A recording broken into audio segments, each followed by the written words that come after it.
but I can't, so. Welcome, everybody. So we're continuing our talk based on the book, The Obstacle is the Way, which is an amazing book. And we're getting it into, Jeannie's not here today, our bookstore should be here next week. A fabulous little book. So whoever in their life, up to this moment, has had an obstacle or two, or three.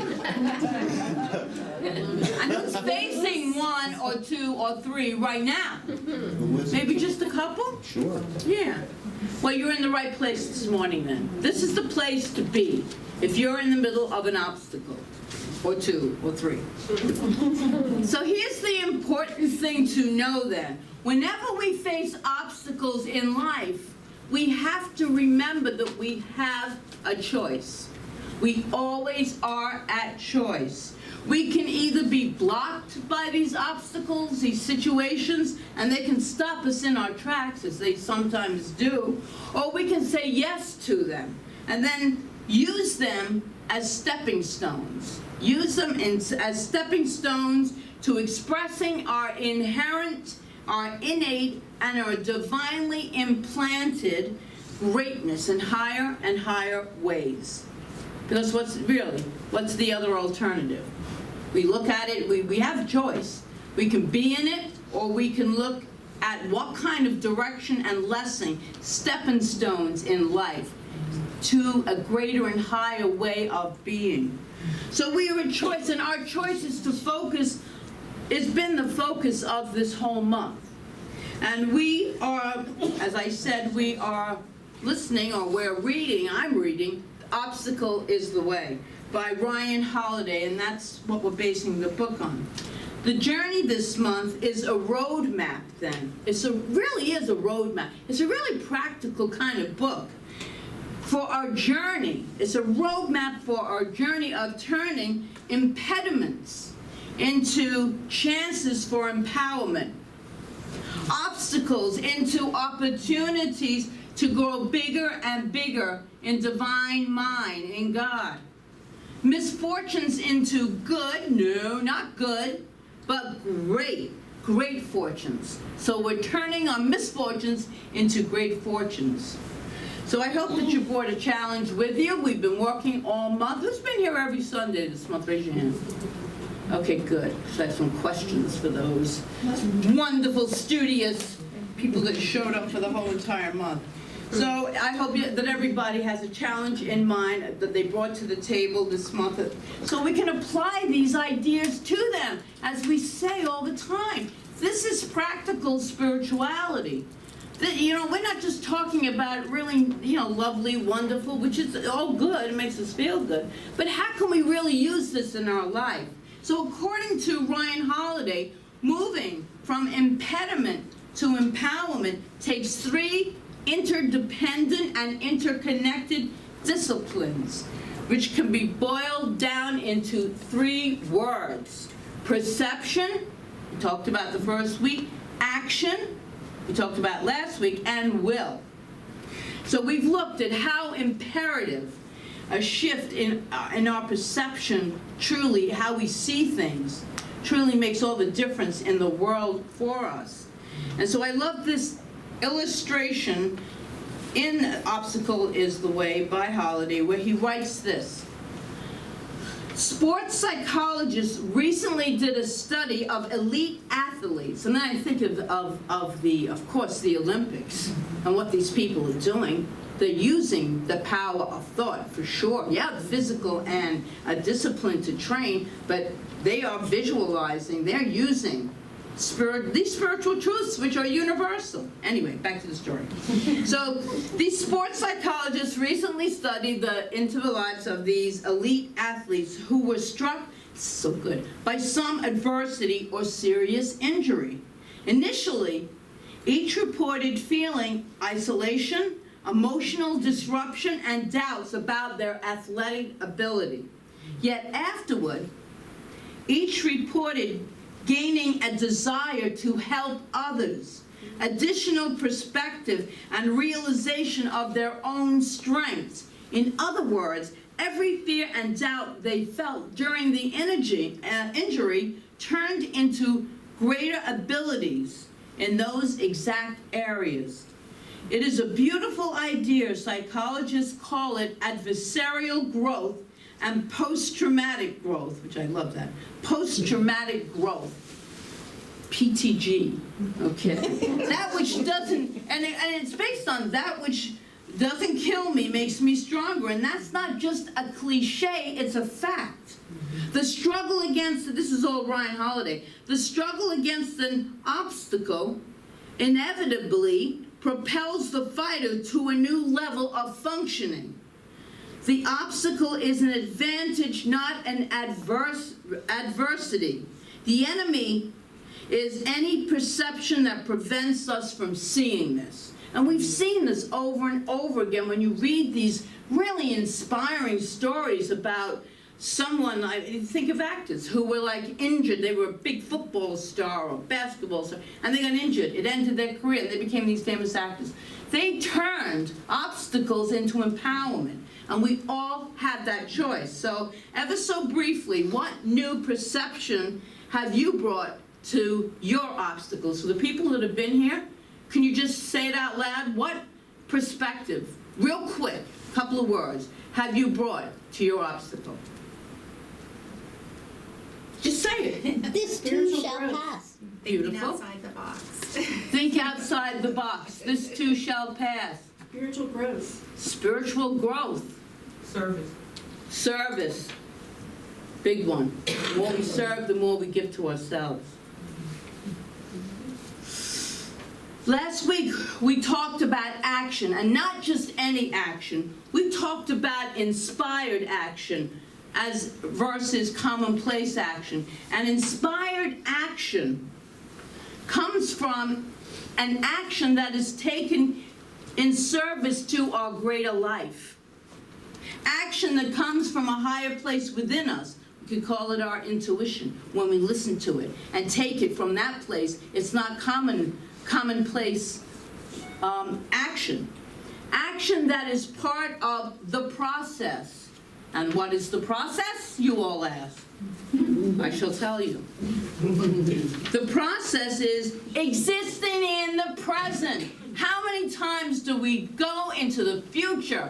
Oh my goodness, to always remember to pull ourselves back to this moment here and now. Really living full out as if this is the last day that we have on this planet. That's living life full out. Taking it one step at a time. It's one foot in front of the other. Not getting distracted by anything else. And you know that my challenge, because I've talked about it every week, has been this whole back thing, the spinal thing. And so I've been working with that. And I'm not going into the future with it. Like, oh my God, how am I going to get on the plane on Tuesday? Oh, how am I going to get that suitcase there? Oh, how am I going to get it up the stairs? All these different things where the mind wants to go. Bring it back to right here, right now. I am walking into doing Sunday service with all these beautiful people. This is what I'm doing right now. Afterwards, I'm going to some gong vibrational thing at Julie Fisher's yoga studio. That's what I'm focused on right here, right now. I'm not letting the obstacle be the part that then drags me down. I'm not doing that. So today we look at the third level of the three disciplines, remembering that they're all interconnected, every one of them, and interdependent. How we see things. Oh gosh, what is it? How we see things, what action we take, and now the correct use of will. That's what we're going to talk about today. The correct use of will. Because there is an incorrect use of will that no one told us about. So it is the idea of will in our New Thought circles, though sometimes will gets a bad rap. Human will, it gets a bad rap. I don't know if you've been around New Thought teachings, sometimes, people will be all kinds of throwing spiritual guilt on us, which I don't like. So we will look at the right use of will. So what is will? So let me give you a couple of perspectives on will. The first is from the Science of Mind textbook that, he didn't read from the textbook, but he read Ernest Holmes. This is a little wordy, so bear with me because I'm going to break it apart. Okay, this is Ernest Holmes, and he writes this: will is the conscious directive power of the intellect, and as such has a very important place in the creative order. But in no case is it to be used as though it could force things to happen. Any idea of using the will to influence people, and I'll add influence anything, to use it to, is a mistake, he writes. It's a mistake. The temporary effects of this kind of willpower continue only as long as we force them. They have no real life within themselves and must disintegrate as soon as the unnatural force, so our will, our human will, to make things happen, is withdrawn. Moreover, he writes, this use of will power contradicts the main foundation upon which all true mental science is built. This is mental science here. That we use a greater creative power which does not need to be urged or forced into action. The will holds attention to the mental viewpoint until the creative power has time to work through the law of unfoldment. The law of unfoldment. This is a whole big mouthful from Ernest Holmes. So let's just take it apart a little bit. What did he say? He said some really valuable ideas about will. He talked about some really first, he said, will is a very important piece of the creative puzzle, and not to be discredited, but also not to be misused. In our Mary Morrissey prosperity class, she talks about will, and it is one of our high faculties. We have 5 senses, and we have these faculties, will being one of them. Misuse comes when we try to use our will to force an outcome. How many of us have done that? Well, if I don't get out there and make it happen, it won't happen. And what happens when you stop trying to make it happen? It has no power. You see, there's a divine will that we're going to talk about that is absolutely, that's there to support us. So in that event, at best, the outcome we want will be temporary. More importantly, we don't need to force anything. There is a creative power that will do all the work. Remember, we just have to know the why and the what we want. And the universal law itself, divine energy that we call God, will take care of how it happens. We don't have to know how it would happen. There's so many stories that I could tell right now, even just yesterday, about just having the prayer work done and holding the intention, and then the universe takes care of the how it happens. You can't plan most things in your life. You can plan, like I'm planning to go away, but I don't know what's going to happen. I'm going to give that to the universe. How it's going to happen? We'll let the universe. Yeah, I bought the tickets. I took that action. But now the rest of it is up to the universe. But my intention is that I have a blast. So I know I will have a blast. And I'll find some good stuff in the stores down there. Because I will do shopping. Anyway, back to the talk. First, so here we go. Here's some valuable ideas about will then. The correct use of the will is to keep us steady and focused so that the creative process can unfold a beautiful outcome in perfect timing. We use divine right order all the time. We say it's all in divine right order. Whenever I travel or do anything just about in life, it's okay, it's in divine right order. That is the higher use of the creative process. And so now a different yet powerful take that can complement Holmes. So I'm going to quote from Ryan Holiday's book, because this is really a great quote. It's a great book. I can't wait till we have it in the bookstore. This is what he writes. Our will is our internal power, which can never be affected by the outside world. It is our final trump card. If action is what we do, when we still have some say over our situation, the will is what we depend on when options have all but disappeared. Placed in situations that sometimes they seem unchangeable and undeniably negative, we can turn them into learning experiences, humbling experiences, chances to provide comfort to others. That's willpower. We often think of will as how much we want something. Actually, the will has a lot more to do with surrender than strength. True will is quiet humility, resilience, and flexibility. The other kind of will is weakness disguised as bluster and ambition. See which lasts longer under the hardest of obstacles. So knowing the divine will, we can tap into any time, because it's our internal truth as well as it's everywhere, because we talk about the unity of all life, the unity of all energy, because we're all energy beings and we appear to be separate, but we're not, because that essence within us is connected to everyone else's essence. So I want to share a true story of the right use of will. And in it, you will see the ability to have a different perspective of the obstacle. You will see humility, resilience, and flexibility. You will see inspired action.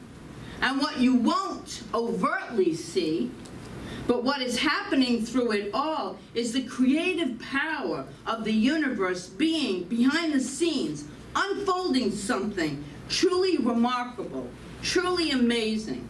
It's when we let go and let God. It really is. We let go of our attachment to the outcome of things, and we just surrender. And the universe does such a much better job. This is a story about a guy you may have heard of. This is a good story. It's in the book, so this is from the book. The greatest inventor of all times, Thomas Edison.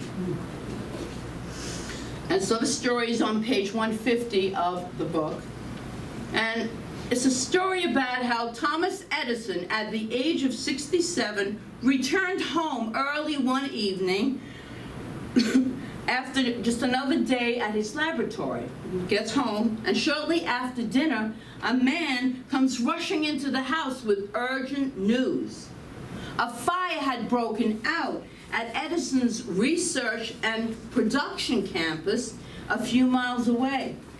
Fire engines from 8 nearby towns rushed to the scene, but they could not contain the blaze.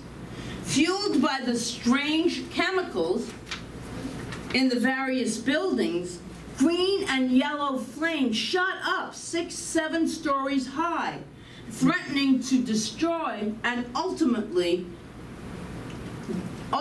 destroy all of the work Edison had spent his entire life developing. True story. Edison calmly but quickly made his way to the fire, and through the hundreds of onlookers and devastated employees, he was looking for his adult son. When he found him, he said with childlike excitement, "Go get your mother and all of her friends. They never will see a fire like this again." "What?" said the son, somewhat incredulous. And Edison calmed his son by saying, "It's all right. We just got rid of a lot of rubbish." Now, there was definitely more than a little rubbish in Edison's buildings. In fact, years and years of priceless records, prototypes, and research were burned to ash.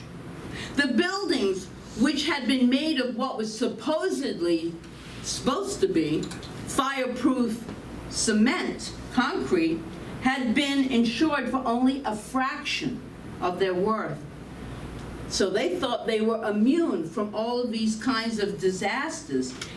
Edison and his investors were covered then for 1/3 of everything that they lost. He was a pretty remarkable reaction. His was a pretty remarkable action. Really, think about it.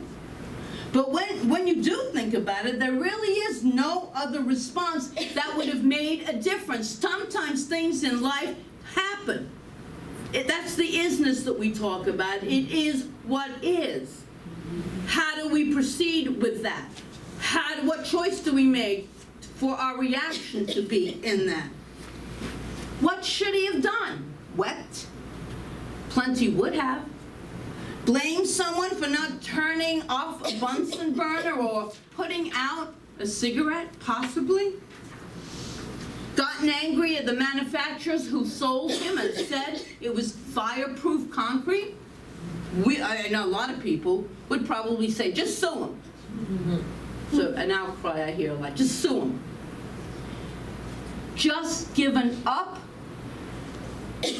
After all, he was 67 years old, and he'd already done some incredibly remarkable things in his life, and nobody would have thought any less about him if he would have said, well, I'm going to retire, I've had it. But he didn't do any of that, because he wasn't finished doing the work of some more absolutely remarkable things in his life. And according to Holliday, in the book, this is what he wrote. To do great things, we need to be able to endure setbacks, even tragedy. That sentence jumped out at me. We've got to love what we do and all that it entails, good and bad.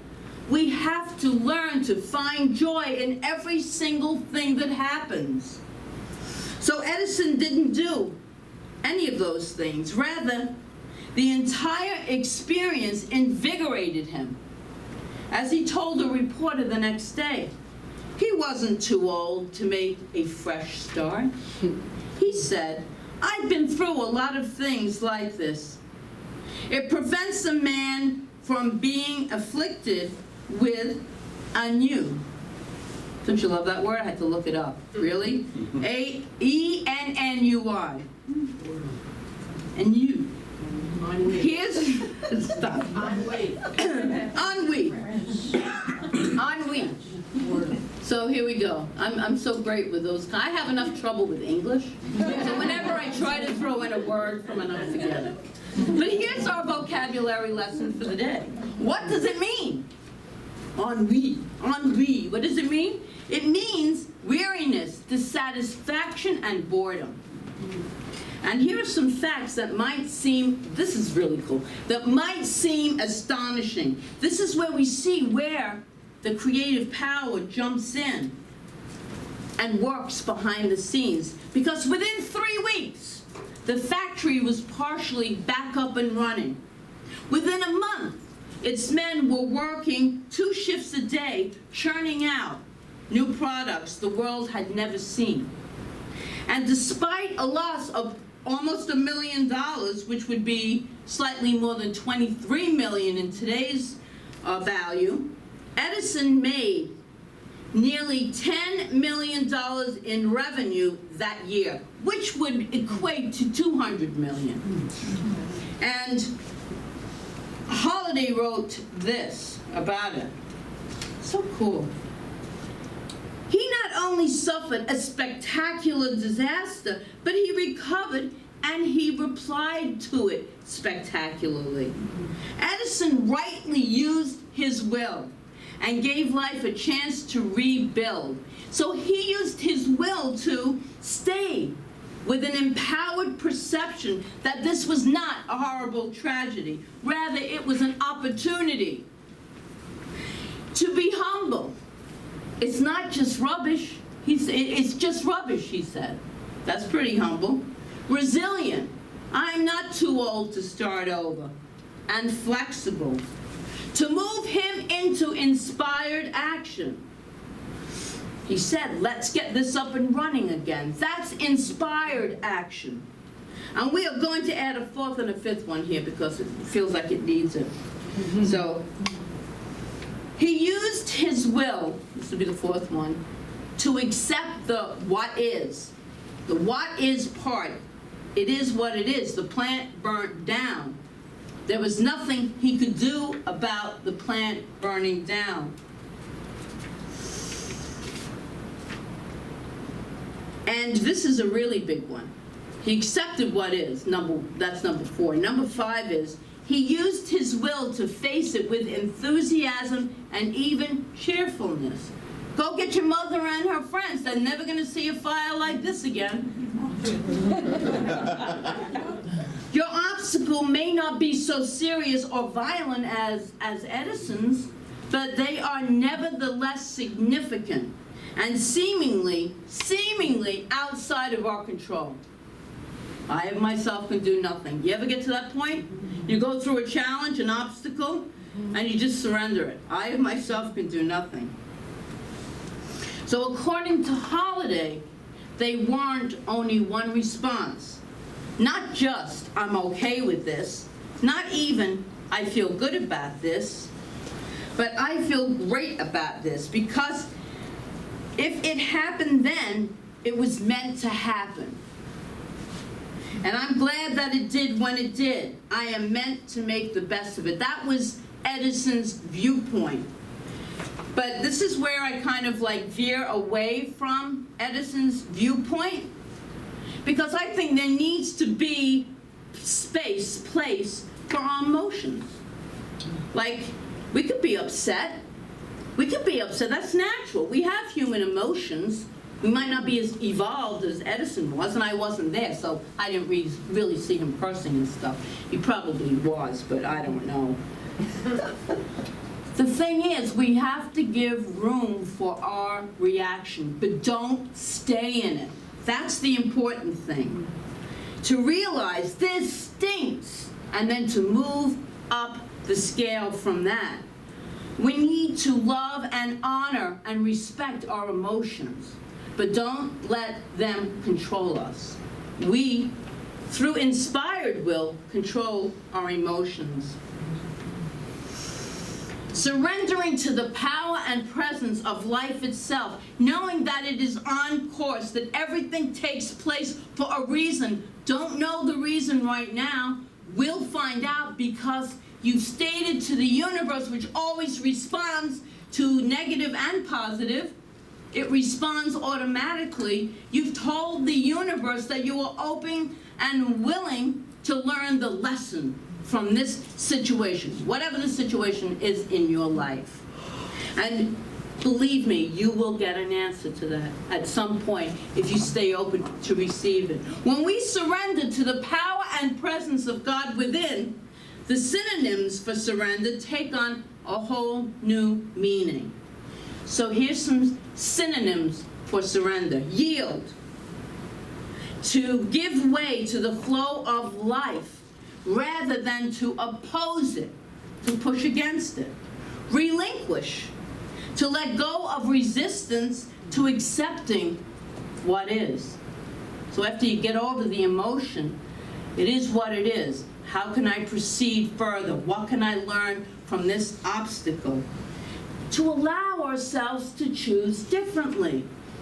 We can consciously go to choice, always, and resign. To resign ourselves to the more of the goodness of God expressing through us and as us. And then to submit. To submit our wrong use of will, which is to force things to happen. I've come to the conclusion that when I feel myself trying to force or make something happen, it's not supposed to really happen for my highest good. So step back. And once we surrender and yield and submit and let go, then there's room for limitless possibilities to take place. And so the right use of will, which is to keep us mentally, emotionally, and physically on track, so that the creative power can move in our lives, we have to have some opening. If we're closed off, if we got our opinions and our values, and they're all based on judgments and old beliefs, it keeps us stuck. So it's like taking a breath, and how can I see and be with this obstacle differently? And so this morning, the use of our will in the right way, in the highest way possible, is to surrender to the all-good and all-knowing and all-powerful nature of God, the divine, whatever you want to call God, you have to call it God, infinite intelligence.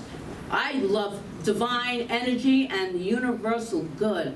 To let it be, to release it into that, and knowing it's going to come back to serve our very highest and best good. And so it is. So it is.